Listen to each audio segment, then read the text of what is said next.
ஆறாம் அறிவின் அற்புத சக்தி படைத்த இந்த மனித அறிவு அதன் பரிணாம வளர்ச்சியில் ஒரு கால அளவிற்கு பிறகு பாதி மாறி மாறி இந்த மனித சமுதாயத்தின் நிம்மதியை கெடுக்கவும் அமைதியை பறிக்கவுமே தீவிரமாக செயல்பட்டிருக்கிறது. ஆரம்பத்தில் இந்த மனித அறிவு தன் படிப்படியான வளர்ச்சியால் மொழி கண்டறிந்ததும், நிலத்தை பண்படுத்தி நீரை பயன்படுத்தி உணவுக்கான சகலமும் கண்டறிந்ததும், மின்சாரம் என்றும் நோய்களுக்கான மருந்துகள் என்றும் கல்வி என்றும் சில பயன்மிகு கண்டுபிடிப்புகள் என்றும் எல்லாமே சரி. ஆனால் அதற்கு பிறகான இந்த மனித அறிவின் வேட்கையும் விருப்பமும், ஏற்றுக்கொண்ட வாழ்வின் நெறிமுறைகளும் கொடூரமான கண்டுபிடிப்புகளும் என இவையெல்லாம் மனித அறிவின் அறியாமைகளாக, அத்துமீறிய ஆர்ப்பாட்டங்களாக தலைவிரி தாடுகின்றன.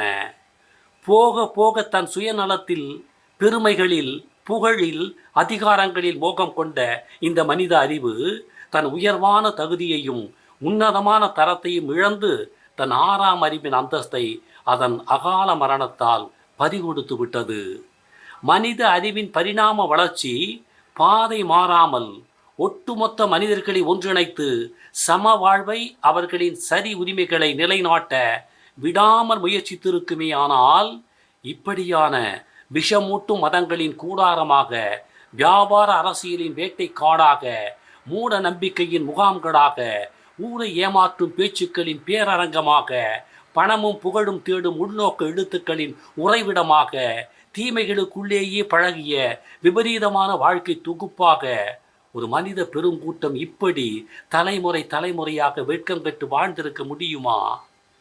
ஒவ்வொரு மனிதனின் வாழ்வும் அவரவர்களை சுற்றி நிற்கும் நிலப்பரப்பில், அவரவர்களை சுற்றி வீசும் காற்றில், அவரவர்களின் காலடி மண்ணில் கீழ் ஊறி ஓடும் தண்ணீரில், அவரவர்கள் அண்ணாந்து பார்க்கும் வான்பரப்பின் மழை நீரில், அவரவர்களை சுற்றி வாழும் சக மனிதர்களின் அன்பில், நேயத்தில், நெருக்கத்தில், உழைப்பில் மட்டும்தான் கிடைக்கிறது என்பதை அறியாத இந்த மனித அறிவின் மிகப்பெரிய அறியாமை அந்த அறிவின் ஒட்டுமொத்த பெருமைகளையும் ஆக்கபூர்வ சக்திகளையும் குடி தோண்டி புதைத்து விட்டது.